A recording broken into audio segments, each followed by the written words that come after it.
So the next topic we'll be seeing right now is this All India Tiger Estimation or All India Tiger Census. This particular census or estimation is conducted once in 4 years. Okay, once in 4 years. Our population census is conducted once in a decade. No, 2011, 21, 1991, like that. So this particular tiger estimation or tiger census is conducted once in 3 years. On so there is this global tiger day celebrated every year annually on the day of July 29th. Okay, so for that reason this particular article is very important for us from our examination perspective. Okay, so on the occasion of global tiger day on July 29th, a detailed report on the all India tiger estimation 2022 was released. Okay, so this particular report gives us a data of what is that population of tiger in the country right now as of 2022, and what are the states who have achieved a maximum population, and what are all the issues which in other states which are facing some sort of declining population locally. Okay, so this particular data was released in 2023, but it covers for 4 years, 2019 to 2022. Okay, this particular data was released in April 2023, and it came up with the data saying there are a total of 3167 tigers in India, and India as a country is one of the 13 tiger range countries. India is one of the 13 tiger range countries, and also please keep in mind that India is the home for maximum tiger population in the world, which means 75% of the total tiger population in the world is in India. Okay, that is what this particular data is about. Please go through this infographics, which might give you some sort of understanding or factual data for your prelims perspective. Okay, but still that all those data are covered in this upcoming points which we are going to see right now. So there are a few highlights of the report. This particular body called as National Tiger Conservation Authority plus your Wildlife Institute of India. Okay, Wildlife Institute of India, which is headquartered at Dehradun. These are the bodies which came up with this fifth national tiger census. I told you already, it is a quadrennial census, which means it happens once in 4 years. It happens once in 4 years. Okay, this particular data actually came up with the revised estimate stating that until 2022, India is actually a total of 3,682 tiger population, with Madhya Pradesh, the Indian state of Madhya Pradesh, having a total of 785 tigers, followed by our Karnataka, which ranks second, Uttarakhand third, and Maharashtra fourth. Okay, Uttarakhand third and Maharashtra fourth. And how many tigers are there in all of these states is also provided in this particular point. See, this particular tiger census, its population growth is actually a very important for India, because recently in our previous lecture we have seen that government of India is introducing something called as cheetah relocation program from the African nations of South Africa and Namibia. I have told you already, cheetah has gone already extinct from India in 1952 itself. So it is very vital for India to take care of the tiger population which is available in India. And for that reason, India is part of a number of global conventions. There are a number of national missions and international missions which are online for the conservation of tiger population. Okay. So as I have told you now, what are the states which are having maximum tiger population? Now I will tell you the tiger reserves which are established under this National Tiger Conservation Act. What are all the tiger reserves which are having a maximum number of population? So the first tiger reserve is your Jim Corbett Tiger Reserve, which has a total of 260 tiger population, followed by Bandipur and Naharhole, which are both of them are in Karnataka, and your Bandhavgarh Tiger Reserve, which has 135 tiger reserve, and Dudhwa, which is in Madhya Pradesh, which has a total of 135 tigers again. Okay, so there are different tiger range areas within the country. I told you there are a total of 13 tiger range countries, and India is one of the tiger range country. And within India, there are different areas. One is Central India. Shivaliks. Shivaliks are part of your Himalayan ranges. Okay, Greater Himalayas, Himalayas, and Shivaliks. These are the categories of your Himalayas. No, Along with that, there are Gangetic plains, and these areas have witnessed an increase in tiger population. These areas have witnessed an increase in tiger population, and few states like that of your Mizoram, Nagaland, Jharkhand, Goa, Chhattisgarh, and Arunachal Pradesh have actually uh, faced a reduction in the tiger population, and there are some reasons which are identified for it. So this particular census also helps the policy makers in identifying the reasons for which the tiger populations are declining. Might as well work or curate the policies in such a way that the population remains stagnant or increasing. Okay, so approximately 35%. So this particular report also comes up with the data that 35% of the tiger reserves urgently required protection measures, might as well habitat restoration, and they need their food. There is one term introduced here called as uh, ungulate. Okay, ungulate are those species like that of your deer, cheetal, spotted deer, black buck, and sambar deer. All these are called as ungulates. It is a family. Okay, so these are the largest prey bases for tiger. So two types of estimation is done. One is calculating the number of tigers in the given geography, and the second is also keeping in mind or calculating or assessing the tiger population present in the areas. Okay, so it is called as the double sampling method. Please know that it is called as double sampling method. So what they do is, on the ground survey, they calculate all the tigers, the number of tigers. Along with it, they also estimate the prey base, the habitat conditions, and mapping of other tiger signs. Camera trapping of images are also done for calculating the tiger population. Okay, so there are a number of convention. One convention is your International Union for Conservation of Nature, International Union for Conservation of Nature, and the second convention is called as CITES. The CITES convention stands for Convention for Preventing the International Trade in Endangered Species. Okay, so we also have one Indian legislation called as the Wildlife Protection Act of 1972, which we have seen already. Okay, so the Schedule 1 of India tiger is actually put in the Schedule 1 of your Wildlife Protection Act. It is given endangered status in the IUCN Red List, and it is also, you know, put in the appendix 1 of the CITES convention. Okay, please keep in mind schedule 1 in our Wildlife Protection Act, appendix 1 in our CITES convention, and endangered is the category which is provided in your IUCN red list. Okay, I told you 13 tiger range countries, India is one, and within India there are different tiger landscapes, and that is what is given in this particular geography. Okay, uh, one is your Shivalik hills, which is part of your Himalayas, and below your Himalayas come your Gangetic plains. Okay, so this is one geography.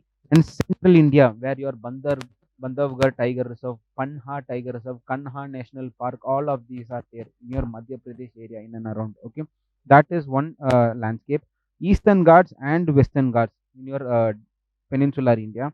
Northeastern hills and states, might as well the Brahmaputra river and its plains. These are one of the prominent areas where tiger population is there. Might as well Sundarbans, which is in your West Bengal. This particular area is known for your Royal Bengal tiger, which is the tiger of your India. Okay, Indian breed is also called as the Royal Bengal tiger, and Sundarbans are known for it. Okay, so what are all the efforts which the government has undertaken for conservation of tiger is, on the Global Tiger Day of July 29th, it was instituted that it was said that India actually achieved the target of doubling the tiger population, tiger and doubling its population. Okay, so two conventions you have to keep in mind. One is this St. Petersburg Convention, and the second is Vladivostok Convention. Both of these places are in Russia. Okay, this TX2 program was actually adopted in this St. Petersburg Declaration, which said that all the 13 tiger range countries should double their tiger population within a decade. Actually, first country to achieve this particular TX2 target is your Nepal. Okay, Nepal achieved in the year 2017, and the second country to achieve this particular target is India, which India achieved in the year 2018. Please keep this in mind. Okay, it was instituted in 2010 at the Tiger Summit at St. Petersburg. which I have already told you, which is in Russia. When 13 tiger range countries came together to create this TX2 program, okay, or doubling the tiger population program, which is a global goal to double the number of wild tigers by the year 2022. This St. Petersburg Declaration happened in the year 2010, and Vladivostok Declaration happened in the year 2022. In midway itself, in the year 2017, Nepal achieved the target of doubling its country's tiger population, and India achieved the target in the year 2018 of doubling the country's tiger population. So, apart from that, any initiatives which are taken by India, we will be seeing right now. Okay. So, point number one: Project Tiger was launched in the year 1973. Okay. Project Elephant, this is for tiger. Project Elephant was launched in the year 1992. Please keep it in mind. Okay. So in 1973, tiger was launched at a national park called as Jim Corbett National Park, which is also a tiger reserve in the Indian state of Uttarakhand. In the Indian state of Uttarakhand. Okay. So Project Tiger, it is actually a centrally sponsored scheme where both central government and the state government come together. This particular scheme works under the ministry called as Ministry of Environment, Forest, and Climate Change. Okay. So this is the implementing agency for this particular scheme. The project also is also administered by one autonomous organization under this Ministry of Environment, Forest, and Climate Change called as the National Tiger Conservation Authority. Okay.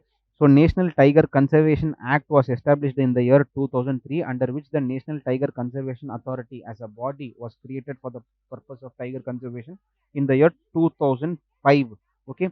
So this is the authority under your Ministry of Environment, Forest, and Climate Change to take care of this particular tiger conservation process. As I told you already, tiger census is conducted once in every 4 years, and there is also a tiger conservation plan under the Schedule 38 of Wildlife Protection Act. Schedule 38V of Wildlife Protection Act of 1972. Okay. 1972 Wildlife Protection Act. 1973 Project Tiger. 1992 Project Elephant. Under the 1972 Wildlife Protection Act, there is one section called as Section 38 V, which comes up with the Tiger Conservation Plan. Okay. So how do they conserve tigers? There is one category called as tiger reserve. How are they differentiated, and how is the conservation process undertaken? So in a tiger reserve, there are three areas. One, the interior area is called as the core area. Okay. Where the number of tiger population will be more, or the tiger density will be more. So next, surrounding the core area, there will be one another area called as the buffer area. Okay. Buffer area or buffer zone, which is a transition zone between the outer zone and the core area. Imagine it has a three concentric circles. Okay. Three circles, one after the other. The first circle or the innermost circle is called the core area, where there will be high density of tiger population and its prey also. The second area is the buffer area, where there you can see tiger population and its prey not as much as equal to your core area. Okay. It is also a transition area from this outer corridor. Okay. This area is called as the adjoining or the transition corridor. Okay. Where here uh, tourists are visited, any sort of resort or recreational activity and all those things is permitted. But in core area and buffer area, most of the activities are restricted. Okay. So apart from that, there is one scheme called as CATS. It is a standards. Okay. Conservation Assured come tiger standards, which uh, which helps every state governments in assessing the management plans or policies which they are implementing. Say for example, as of now we are implementing some sort of conservation plan. We have achieved some sort of positives, and there are some sort of negatives, and this particular conservation assured and tiger standards will help us in overviewing the implementation process which are done by the state. And apart from that, there is one category called as community reserves and conservation reserves. In conservation reserves, no kind of public activity is permitted, but in community reserve, those traditional forest dwellers or tribal people who are part of that particular community are given some rights in it. Okay. And there is also a lidar based survey technology which is used to deal with the human animal conflict. I told you there is this third zone, no, where there is some sort of human activity or a recreational activity permitted. In that areas, if there is any sort of man animal conflict, this lidar technology or lidar based survey is helping in combating such issues. The next thing which we will be seeing, which is very important. The M stripes and cataract are very important. See, no two tiger will have same kind of stripes in the body. No two tigers will have. Every single tiger will have different stripes. So this M stripes technology, it is a monitoring system which will help in identifying the stripes in the body of the tiger and geotagging the tiger. Okay, so that photos will be taken by this M stripes device, and immediately a geotag will be given to that tiger. Okay, and one another technology is this catrat technology, which is also called as camera tab trap data repository and analysis tool. Okay, so that this particular technology takes pictures of the tigers and also automatically segregates based on what type of species it is and what is the type of tiger it is. Okay, with that information, this particular article comes to an end. Okay, tiger census once in 4 years, tiger range countries, Vladivostok declaration, St. Petersburg declaration. What is the target? When did India achieve it? And what are all the other initiatives which are taken by India? Cat, rat, M stripes, cats, conservation assured, and tiger standards. All of these things which we have recently seen in this particular article. With that, we will be coming to our next article, or the ninth article of the day, which is this Udhampur Srinagar Baramulla Rail Link project. Okay, so we know that there are different railways. Southern Indian states are part of Southern Railways. There is South Central Railways. There is Northern Railways. There is Eastern Railways. So this organization under the Ministry of Railways, the Northern Railways, has recently said that around 95% of the work under a part of this project. See, the name of this project is Udhampur Srinagar Baramulla Rail Link project. No, say for example, if you split the entire state of Jammu and Kashmir into north and south, your Jammu comes in the southern part and your Srinagar or Kashmir Valley comes in your northern part. Okay, and Udhampur is in your Jammu region or Jammu district, and Baramulla is in your Kashmir Valley. So it is approximately 270 kilometer connecting.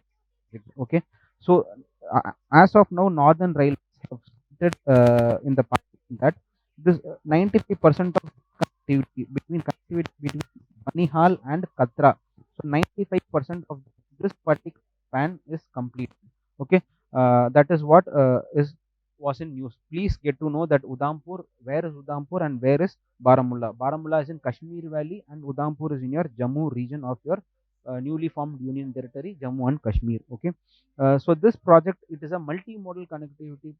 It is a railway project which has different kinds of roads. They they have tunnels also in it constructed. Okay, it involves the construction of railway line from Udhampur to Baramulla, joining the Kashmir Valley with the rest of India. Okay, so as I told you earlier, it is a 272 kilometer length project. Okay, and this project, it was actually envisaged 2 decades earlier, and in 2002 itself, this particular project was declared as the national project. Okay, so a total of 38 tunnel is being planned as part of this particular project, which has a total length of 119 kilometers, in which this tunnel 49 or T49 tunnel is the longest tunnel, which is the longest tunnel which is built within the Jammu and Kashmir region, which has a total length of 12.75 kilometers.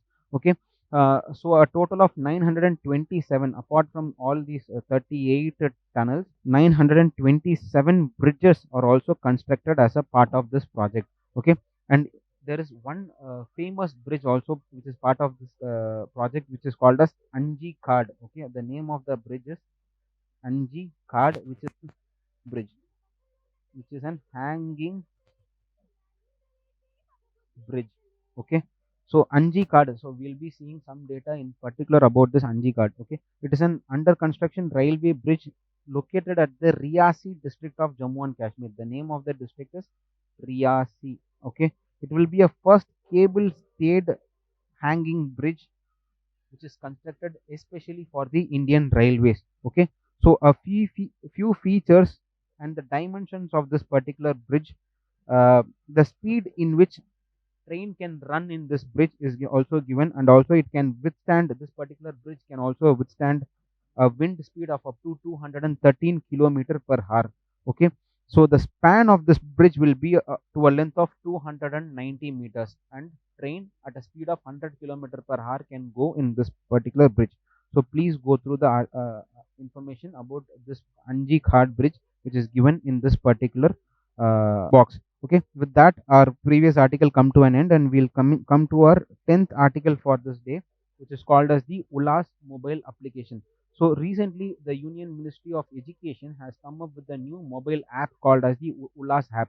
Okay, which ministry and the objective.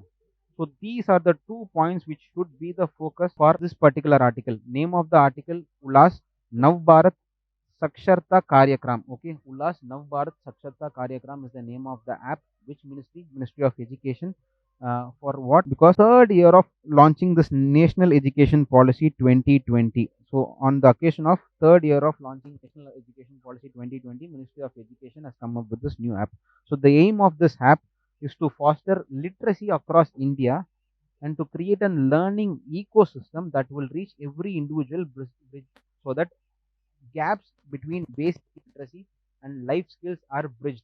Okay, purpose or the aim of this particular app is to revolutionize education and also bring in literacy along with creating an literacy ecosystem. Okay, so who are the target for this particular app is those people who are above, those Indian citizens who are above 15 years of age, and also those people who have dropped out of school for various reasons. So what are all the education or the skills they will be imparting through this particular app is: one, functional literacy, vocational skills, any sort of craft skills, might as well financial literacy to use all sort of digital payments, banking information, all those knowledges will be provided. Legal literacy, digital literacy, and empowerment of citizens to involve in nation building. So these are the these are the objectives of implementation of this particular scheme. Okay, so who will be implementing it? Who will be the people who are teaching or educating all the citizens in the country? Is those people who are actually who can work on voluntary basis. Okay, who can work on voluntary basis. And this particular scheme also encourages volunteers to participate as duty or kartavya both. Okay, duty or kartavya both towards nation building on a voluntary basis. Anyone can go and teach on this particular Ullas app platform. Okay, uh, so according to government data, as many as 12.5 lakh students every single year are out of schools. Okay, and out of those 12.5 lakh students, boys are greater in number. So these are also the target beneficiaries. Okay, so it will be a digital gateway for learners to engage in a diverse learning resources through this Diksha portal of NCRT. Please get to know this National Board for Central Education has actually come up with the portal called as Diksha portal.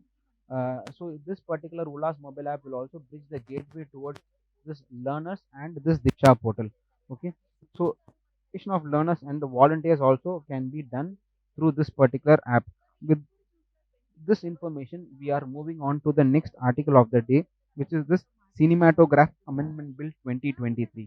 Okay. The next article is Cinematograph Amendment Bill 2023. As of now, we know that there is one board called as CBFC, Central Board for Film Certification, which will give out certificate for movies in the category of A plus, UA. All these categories are given for movies. No, so recently your Lok Sabha passed an amendment to bring in the cinematograph amendment bill, so which requires that no more revisional certificates are needed from the central government. Say for example, a movie is made, it goes to the censor board. This particular CBFC board is called as censor board. In that board, movie is watched, censor certificate is given, and after that, to telecast that movie in the theaters or in any OTT platforms, central government on the third tier comes into picture and gives some sort of certification. So hereafter, no more government will have powers to override the CBFC's decision. Okay, so the Cinematograph Amendment Bill has two objectives. One is it seeks to amend the Cinematograph Act of 1952. This 1952 Cinematograph Act is the body which created the censor board. Okay, it has the provision for harsher punishment for film privacy, and also by introduced the new age categories for by new films. Okay, so two objectives. One is amending the Parent Act, and second is bringing in harsher punishments, piracy might also in this under A category, no, under adult category, there are a number of age categories which are newly brought in. Okay, so previously there were UA and UA category. Now in UA category there will be UA 7 plus, UA 13 plus, and UA 16 plus. Okay, in place of 12-year category, there is this three subcategory which are going to be brought in. Okay, that is what is given in this particular passage. Okay, so 7 plus category will be suitable for the people who are of 7 years of age with parental guidelines, 13 years of age with parental guidelines, and 16 years of age with parental guidelines. Okay, so uh, previously when censor board was there, so a movie will be made, censor certificate will be given, and that movie to be telecasted in televisions, it needs one another recertification.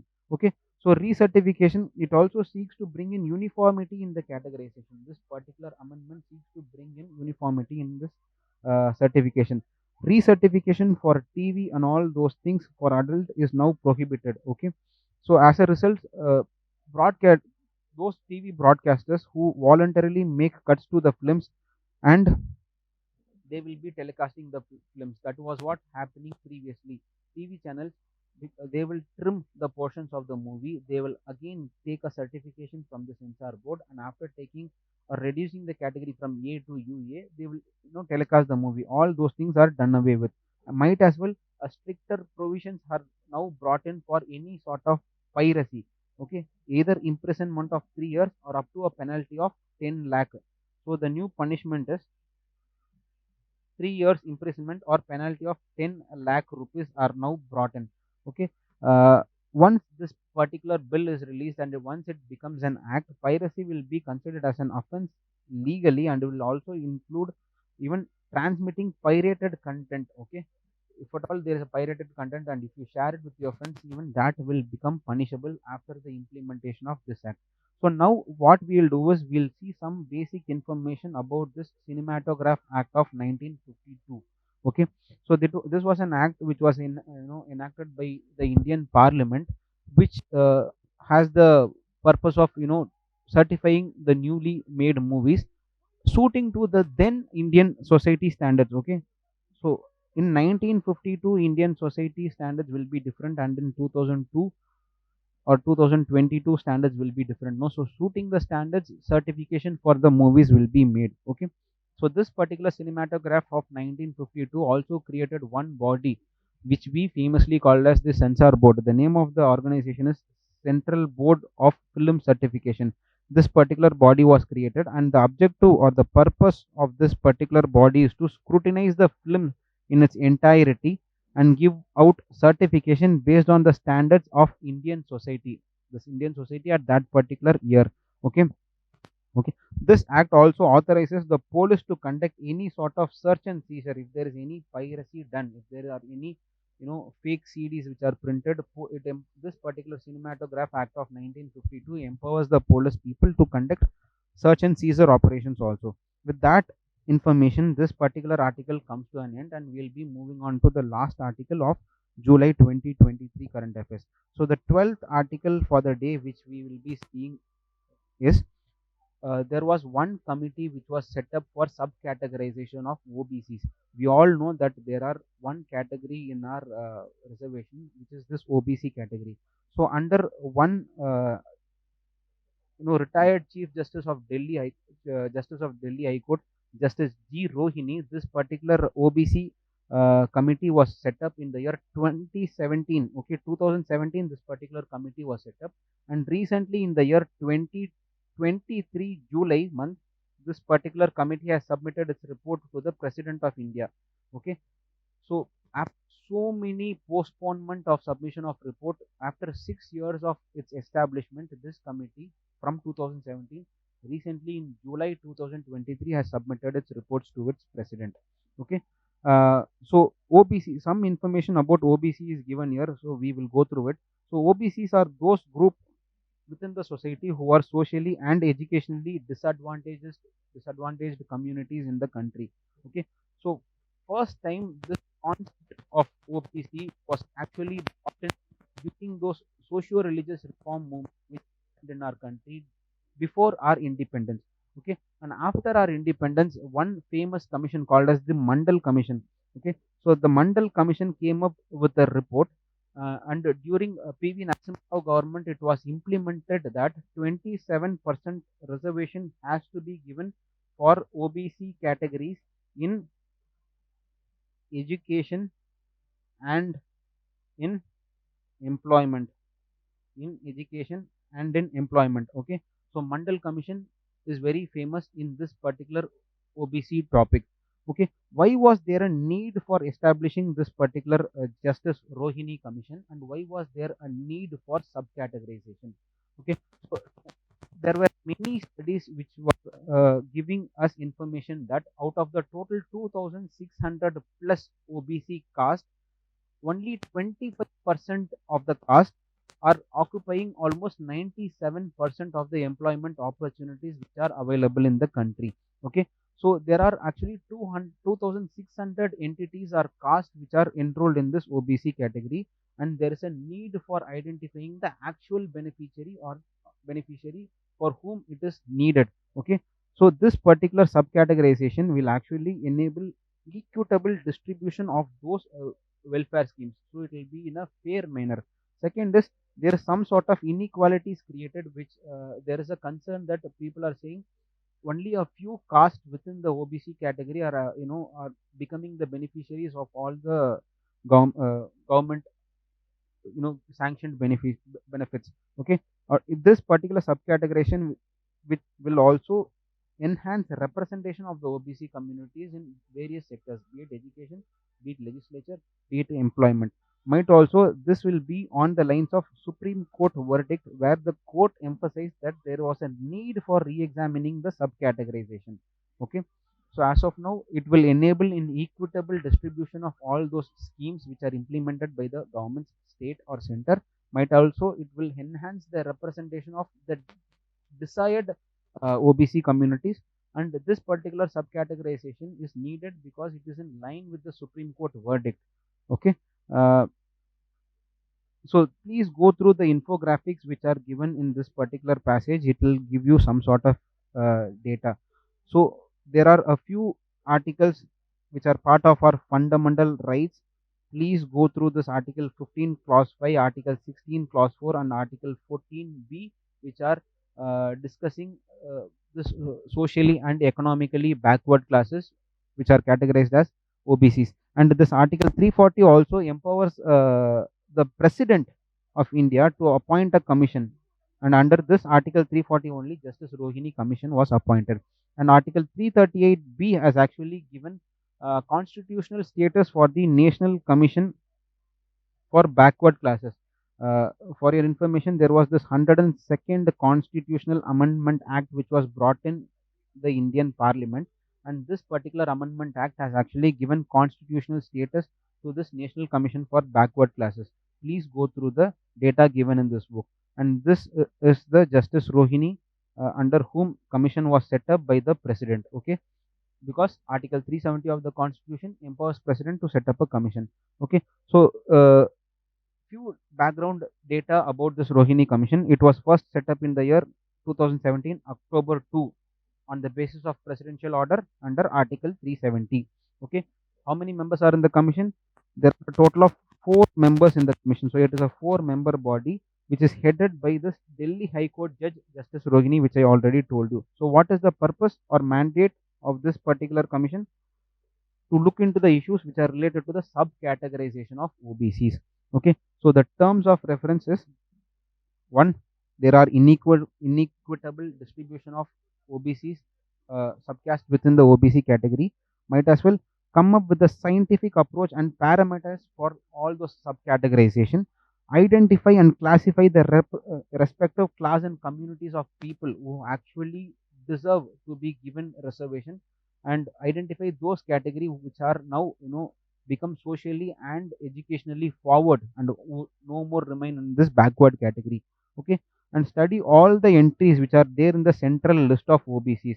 Okay, for that regard, please go through this article 338b of Indian Constitution and also article 342a of Indian Constitution. As I told you already, Article 338B of Indian Constitution gives constitutional status to the National Commission for Backward Classes. Okay, and Article 342A empowers the President to make new additions to the list of OBCs. Okay, so the findings of this particular Justice Rohini committee is, it says that there are 97% of all the jobs which are available for the OBCs are actually going to only 25% of the OBC caste. And out of those jobs which are going, 24.5% of these jobs are just going to 10 OBC communities. Okay, so this was the finding in our Justice Rohini committee. So as I told you already, out of the 2600 plus caste within the OBC community, 983 OBC communities are taking up away all the employment. So these are the few findings of the Justice Rohini committee. Please go through it.